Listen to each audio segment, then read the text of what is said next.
Hello. My name is Wayne Majewski, and welcome to Wayne's Universe of Bizarre and Exotic Characters.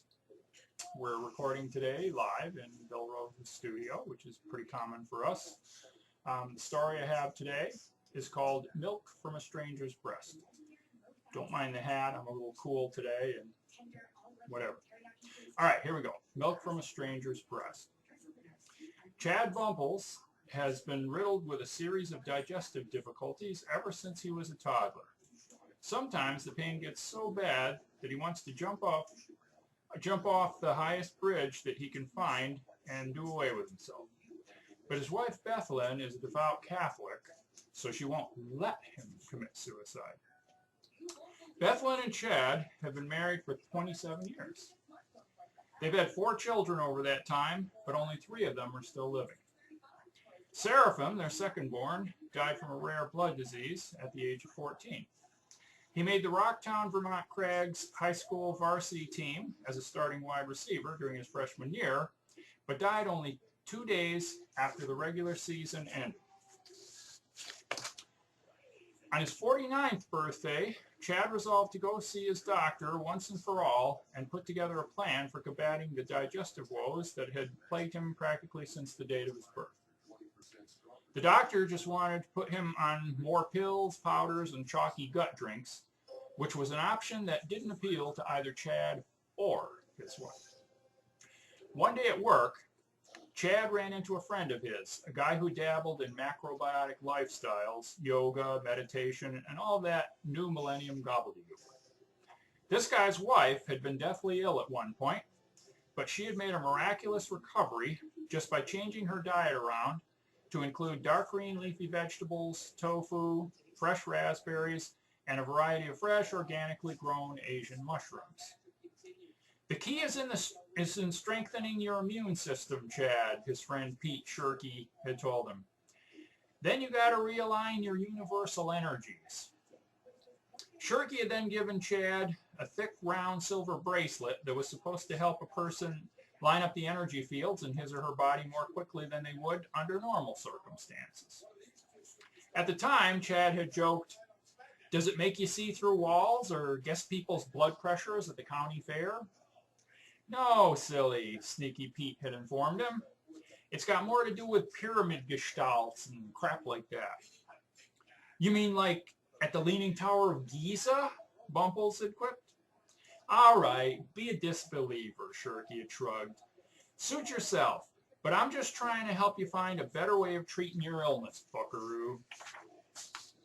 Yet nothing that Chad did then seemed to do the trick for him.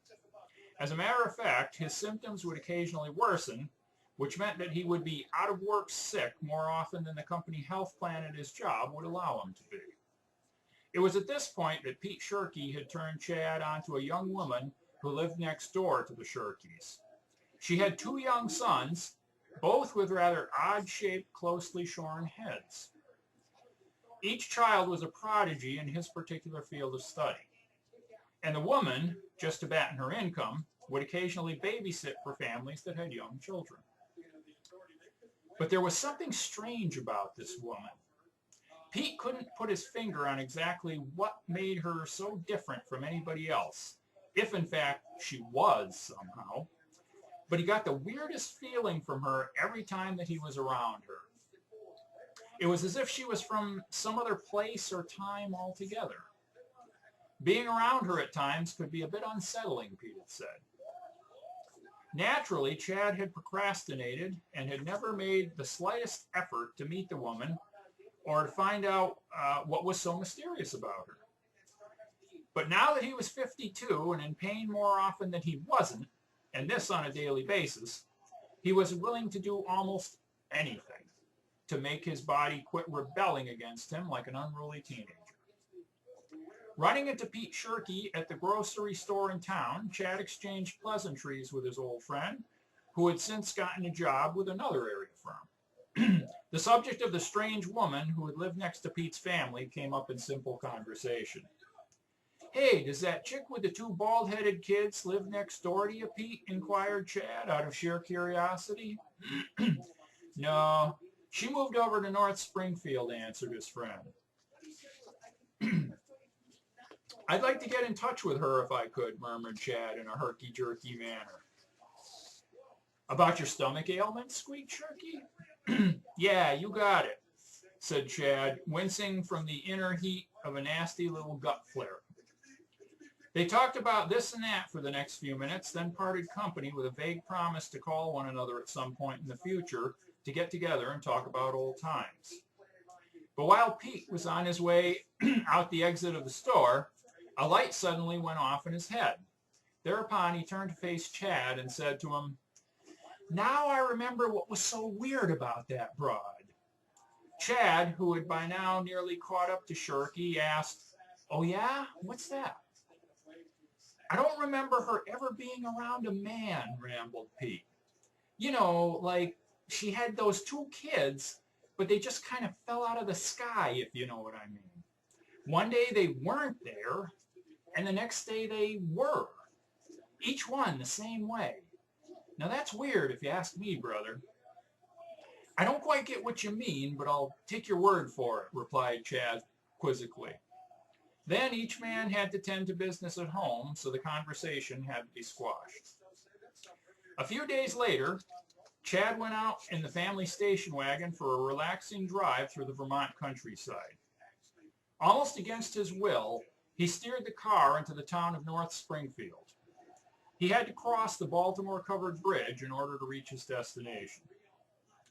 As he drove stealthily through the town of North Springfield, he noticed a rivetingly attractive, dark-haired woman out digging up weeds with a handheld spade in her front yard.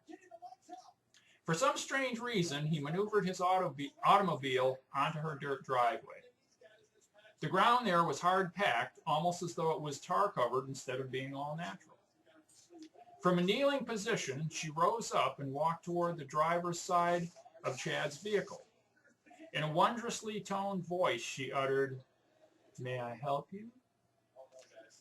"Yes," Bumples responded. "I was wondering if you know of a woman who used to live over in Rocktown. She had 2 children. Their heads were both shaven cleanly." Staring into his eyes subtly but intently, she said, "I used to live in Rocktown." Fumbling over his words slightly, Chad then queried, "Did you used to live next door to the Shirky family?" "Indeed I did," she smiled lavishly. "Won't you please join me for a glass of—" She stopped before finishing her sentence. "Of what?" he asked. "Of anything you'd like," she answered in a peculiar-sounding tone. Once they had seated themselves at the dinner table in her kitchen, she got up and made a trip over to the refrigerator. "I've been having a devil of a time with my digestive tract," Chad blurted with a relative lack of grace. Without saying a word, she poured around 8 ounces of a white liquid into a round, clear glass. Then she walked over to where Chad was seated and said, "Here, drink this." Chad tilted the glass backward so that its contents could slither down his waiting throat. The liquid tasted absolutely delicious. With only a few sips left in the glass, Chad asked the mysterious woman, "So what exactly is this stuff?" As he raised the glass to finish drinking the eminently palatable concoction, his hostess answered his question, stating matter-of-factly, "It's a sample of my breast milk." The final swallow of the liquid caught in his throat, and he started coughing loudly. Then, after taking a few moments to clear his windpipe, Chad carped, "Did I hear you right? You said that's your She reached across the table toward his right hand and placed it softly onto her left breast. Chad and the young woman spent the next several hours copulating in her bedroom. But her sex organs were nothing at all like those of any woman he had ever slept with before. When they were finished screwing each other, they both got dressed. It was already starting to get dark outside, which Chad plainly saw as he gazed through one of the kitchen windows. So how does your digestive tract feel now? The strange woman asked Bumbles. Fine, he responded. As a matter of fact, I feel as though I'm perfectly cured of my pains down there. A moment later, he blacked out and hit the ground with a thud. The strange woman then picked him up off the floor. He was now an infant. Unhooking her brassiere, she said, "Drink, baby. Drink from my breast, my sweet one." Thank you. 9:30 p.m. So there you go. That's the end of that. We're finished with the video, and now we gotta. Oh, you're done? Yeah, all done. It didn't talk to you? It didn't talk to me. Hey, Didn't say it's 9:30? what? That's not what it said to me. Oh. But I mean, that'll come out here, right? Oh, is it closed? What? Did you shut it down? I'll shut it down now.